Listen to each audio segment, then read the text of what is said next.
നമസ്കാരം, ഞാൻ ശ്രീരാജ് ഫ്രം കാർഡിയോശ്രീ. നമുക്ക് ഹാർട്ട് അറ്റാക്ക് തടയാൻ പറ്റുമോ?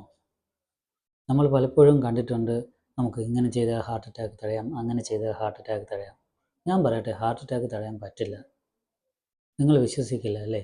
പ്രത്യേകിച്ചും കേരളത്തിൻ്റെ കാര്യം.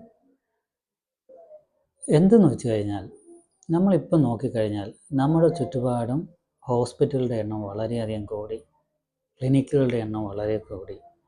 ഹോസ്പിറ്റലിൽ തന്നെ കാത്ത് ലാബുകളുടെ എണ്ണം കൂടി. കാത്ത് ലാബ് എന്ന് പറഞ്ഞാൽ ഹാർട്ട് അറ്റാക്ക് വന്നു കഴിഞ്ഞാൽ ആൻജിയോഗ്രാം, ആൻജിയോപ്ലാസ്റ്റി ചെയ്യുന്ന ലാബുകളാണ് കാത്ത് ലാബുകൾ. നമ്മുടെ ചുറ്റുപാടും ഒരു 5 കിലോമീറ്റർ ചുറ്റളവിൽ ഇവ കൂടി. എന്തുകൊണ്ട് കൂടി? ഈ ഹോസ്പിറ്റലുകളിൽ കാത്ത് ലാബിലൊന്നും നഷ്ടത്തിലല്ല, വളരെ ലാഭത്തിലാണ്. അപ്പോൾ പ്രശ്നം ഹാർട്ട് അറ്റാക്ക് കൂടി വരികയാണ്. എന്ന് പറഞ്ഞാൽ ഹാർട്ട് അറ്റാക്ക് തടയാൻ പറ്റുന്നില്ല. റീസൺസ് പല രീതിയിലുണ്ട്. പ്രത്യേകിച്ചും കേരളത്തിൻ്റെ കാര്യം എടുത്തു കഴിഞ്ഞാൽ നമുക്ക് ചുറ്റും സംഭവിച്ചുകൊണ്ടിരിക്കുന്ന ഫുഡ് ഹാബിറ്റിൻ്റെ രീതി മാറി. നമുക്ക് ഹെൽത്തി ഫുഡ് എന്നുള്ള കൺസെപ്റ്റ് സത്യം പറഞ്ഞാൽ ഇല്ല. നമ്മൾ എന്ത് കിട്ടിയാലും വാരി വലിക്കും. ഞാൻ ഫുഡിയാണ്, ഫുഡ് എനിക്ക് ക്രേസിയാണ്. വ്ളോഗേഴ്സ് നമുക്ക് കഴിക്കാൻ പറ്റാത്തതും എന്നാൽ ഒരു ഹൈജരീയത്തിന് ഉപയോഗമില്ലാത്ത ഫുഡിനെ കുറിച്ച് തന്നെ സോഷ്യൽ മീഡിയയിൽ അത്രത്തോളം ഹൈപ്പ് കൊടുക്കുകയും ആൾക്കാർ ക്യൂ നിന്ന് അത് വാങ്ങി കഴിക്കുകയും ചെയ്യും. രണ്ട്, അതായത് അമേരിക്കൻ നിർമ്മിതമായ ഫ്രാഞ്ചൈസികളുമായ KFC മാതിരിയുള്ള ഫുഡുകൾ ഒരു ഡെയിലി ഹാബിറ്റാക്കി മാറ്റാനാണ് യങ്ങസ്റ്റേഴ്സ് ശ്രമിക്കുന്നത്. പിന്നെ നമ്മൾ ഉപയോഗിക്കുന്ന ഡ്രഗ്സ്, ഇത് പിന്നെ ഉറക്കമില്ലായ്മ, ഇങ്ങനെയുള്ള കാര്യങ്ങൾ എല്ലാം തന്നെ ഹൃദയാരോഗ്യത്തെ ബാധിക്കും.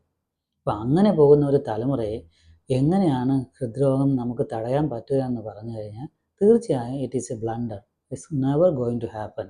ഹാർട്ട് അറ്റാക്ക് കൂടി വരത്തേ ഉള്ളൂ. കൂടി വന്നു കഴിഞ്ഞാൽ നമ്മൾ പറയും ഹോസ്പിറ്റലുണ്ടല്ലോ, നമുക്ക് ട്രീറ്റ് ചെയ്യാൻ പറ്റില്ലേ? പക്ഷേ ട്രീറ്റ് ചെയ്യുന്നതല്ല ഇമ്പോർട്ടൻസ്. ട്രീറ്റ് ചെയ്യാൻ ആർക്കും പറ്റും. ഹാർട്ട് അറ്റാക്ക് നിങ്ങൾ ഹോസ്പിറ്റലിൽ ചെന്ന് കഴിഞ്ഞാൽ കാർഡിയോളജിസ്റ്റിന് തീർച്ചയായും അത് ട്രീറ്റ് ചെയ്യാൻ പറ്റും. പക്ഷേ നിങ്ങളെന്ന വ്യക്തി അതിനുശേഷം സഫർ ചെയ്യാൻ പോകുന്ന കാര്യങ്ങൾ, പ്രത്യേകിച്ചും മെഡിക്കേഷൻസ് കാര്യം, ഫിനാൻഷ്യലി അതിന് വേണ്ട സെറ്റപ്പുകൾ, മെൻ്റൽ സ്ട്രെസ്സ്, ഫാമിലിയിൽ നിന്നുള്ള നെഗ്ലിജൻസ്, പിന്നെ നിങ്ങളുടെ ക്വാളിറ്റി ഓഫ് ലൈഫിനുണ്ടാകുന്ന ലിമിറ്റേഷൻസ്, ഇതൊന്നും ആരും ബോധേഡ് അല്ല എന്നുള്ളതാണ് സത്യം. ഇങ്ങനെ ഉണ്ടാകുന്ന ബോധറിങ് അല്ലാത്ത കാര്യങ്ങൾ വീണ്ടും നമ്മുടെ ആരോഗ്യത്തിൻ്റെ ഇൻഡെക്സ് കുറച്ചുകൊണ്ട് വരികയാണ് ചെയ്യുന്നത്. നമ്മുടെ കേരളം പലപ്പോഴും പറയാം ഹെൽത്തി കാര്യങ്ങൾ മുന്നിലാണെന്ന്. പക്ഷേ മുന്നിലായിരുന്നോ? ഇപ്പം ഡേറ്റ പല കാര്യങ്ങളും പറഞ്ഞാലും നമ്മുടെ ചുറ്റുപാടും നമ്മുടെ ഫാമിലി നോക്കിക്കഴിഞ്ഞാൽ നമ്മളുടെ ഹെൽത്ത് എത്രത്തോളം, മെൻ്റൽ ഹെൽത്ത് ആയാലും ശരി, ഫിസിക്കൽ ഹെൽത്ത് ആയാലും ശരി, എത്രത്തോളം പുറകിലാണെന്നുള്ളത് നമുക്ക് ചുറ്റുപാടും ഒന്ന് നോക്കിയാൽ മതി. അതുകൊണ്ട് don't say that we can